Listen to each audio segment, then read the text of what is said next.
ನಮಸ್ಕಾರ. ನಾವೆಲ್ಲರೂ ಪ್ರತಿದಿನ ಕೆಲಸಗಳನ್ನು ಮುಂದೂಡುತ್ತೇವೆ. ಏನನ್ನಾದರೂ ಸಾಧಿಸಬೇಕು ಎಂದುಕೊಳ್ಳುತ್ತೇವೆ, ಆದರೆ ನಮ್ಮ ಮನಸ್ಸು ಸಾವಿರಾರು ಯೋಚನೆಗಳಲ್ಲಿ ಚದುರಿ ಹೋಗಿರುತ್ತದೆ. ಆದರೆ ಒಂದು ಪ್ರಾಚೀನ ವೈದಿಕ ಆಚರಣೆ ವಾಸ್ತವದಲ್ಲಿ ನಿಮ್ಮ ಮೆದುಳನ್ನು ನಿಯಂತ್ರಿಸುವ ಒಂದು ಅತ್ಯಾಧುನಿಕ ನ್ಯೂರೋಬಯಾಲಜಿಕಲ್ ಹ್ಯಾಕ್ ಎಂದು ನಾನು ಹೇಳಿದರೆ ನೀವು ನಂಬುತ್ತೀರಾ? ಹೌದು. ಕೆಲಸದ ಮುನ್ನ ಸಂಕಲ್ಪ ಮಾಡುವುದು ಕೇವಲ ಒಂದು ಸಂಪ್ರದಾಯವಲ್ಲ. ಇದು ದೇಶ ಮತ್ತು ಕಾಲದ ವಿಸ್ತಾರದಲ್ಲಿ ನಿಮ್ಮ ಪ್ರಜ್ಞೆಯನ್ನು ಲಂಗರು ಹಾಕಿ ಏಕಾಗ್ರತೆಯನ್ನು ಹೆಚ್ಚಿಸುವ ವಿಜ್ಞಾನ. ಬನ್ನಿ, ಇವತ್ತು ದೈನಂದಿನ ಕೆಲಸಗಳನ್ನು ಶಕ್ತಿಶಾಲಿ ಕ್ರಿಯೆಯನ್ನಾಗಿ ಬದಲಾಯಿಸುವ ಸಂಕಲ್ಪದ ಹಿಂದಿನ ರಹಸ್ಯವನ್ನು ಬಿಡಿಸಿ ನೋಡೋಣ. ಮೊದಲನೆಯದಾಗಿ, ನಮ್ಮ ಇಂದಿನ ಅಟೆನ್ಷನ್ ಸ್ಪ್ಯಾನ್ ಅಥವಾ ಏಕಾಗ್ರತೆ ಏಕೆ ಕುಸಿಯುತ್ತಿದೆ? ಇದಕ್ಕೆ ಕಾರಣ ನಿರಂತರ ಡಿಜಿಟಲ್ ಪ್ರಚೋದನೆ ಮತ್ತು ಡಿಸಿಷನ್ ಫಟೀಗ್.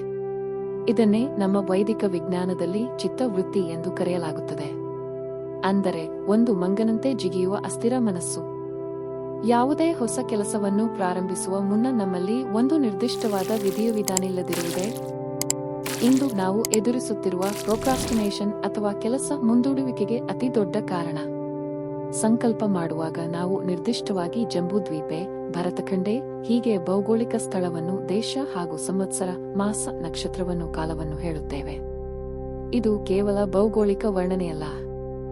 ಈ ಬೃಹತ್ ಬ್ರಹ್ಮಾಂಡದಲ್ಲಿ ನಿಮ್ಮ ನಿಖರವಾದ ಕೋಆರ್ಡಿನೇಟ್ಸ್ ಅನ್ನು ಗುರುತಿಸುವ ಭಾಷಾಶಾಸ್ತ್ರದ ನಿಖರತೆ ಇದು. ನೀವು ಯಾರು ಮತ್ತು ಎಲ್ಲಿದ್ದೀರಿ ಎಂದು ನಿಮ್ಮ ಮನಸ್ಸಿಗೆ ಹೇಳಿದಾಗ ಚದುರಿದ ಮನಸ್ಸಿಗೆ ಒಂದು ಗ್ರೌಂಡಿಂಗ್ ಎಫೆಕ್ಟ್ ಸಿಗುತ್ತದೆ. ಇದು ನಿಮ್ಮನ್ನು ಸಮಯದ ಒಂದು ಮೂಕ ಪ್ರೇಕ್ಷಕನಿಂದ ಆ ಕ್ಷಣದ ಸಕ್ರಿಯ ನಿರ್ಮಾಪಕನನ್ನಾಗಿ ಪರಿವರ್ತಿಸುತ್ತದೆ. ಈಗ ಇದನ್ನು ನರವಿಜ್ಞಾನದ ದೃಷ್ಟಿಯಿಂದ ನೋಡೋಣ. ನೀವು ಒಂದು ನಿರ್ದಿಷ್ಟ ಗುರಿಯನ್ನು ಶಬ್ದಗಳ ಮೂಲಕ ಉಚ್ಚರಿಸಿದಾಗ ಅದು ನಿಮ್ಮ ಮೆದುಳಿನಲ್ಲಿರುವ ರೆಟಿಕ್ಯುಲರ್ ಆಕ್ಟಿವೇಟಿಂಗ್ ಸಿಸ್ಟಮ್ ಅನ್ನು ಜಾಗೃತಗೊಳಿಸುತ್ತದೆ.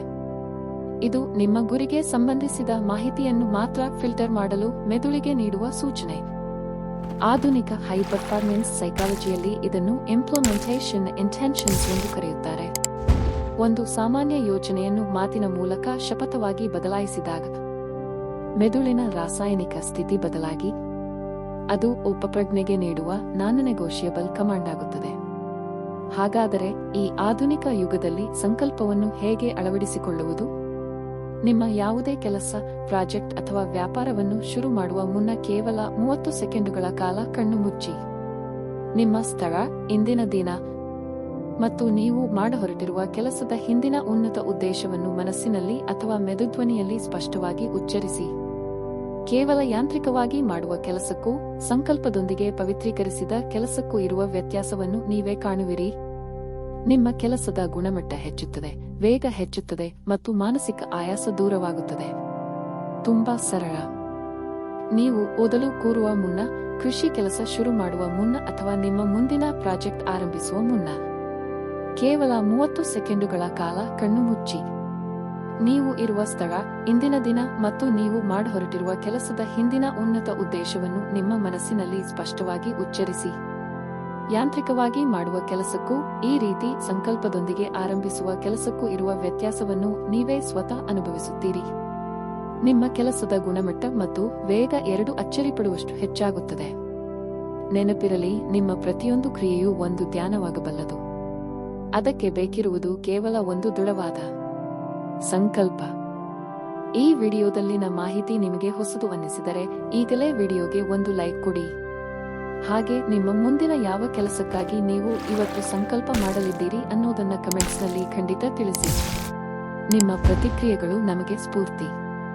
ನಮ್ಮ ಚಾನಲ್ಗೆ ಸಬ್ಸ್ಕ್ರೈಬ್ ಆಗೋದನ್ನ ಮರೆಯಬೇಡಿ. ನಮಸ್ಕಾರ.